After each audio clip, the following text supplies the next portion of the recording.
My name's James Wall. I'm the BDM for Skill Scaffolding. Working at Skill for about 5 years now.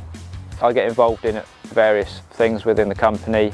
Business development manager obviously means I need to go out and win new work and get new work for us to price, but I also get involved in the pricing side of things, and when we do secure the jobs, the QS side of things as well.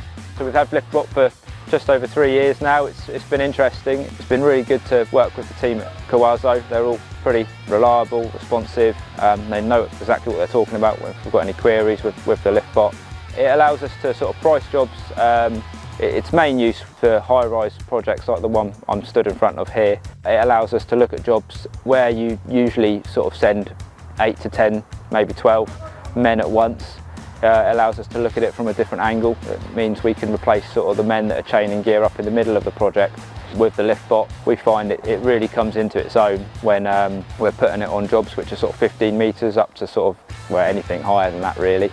It replaces sort of chain that you like when your men are chaining kit up, and from a health and safety point of view as well.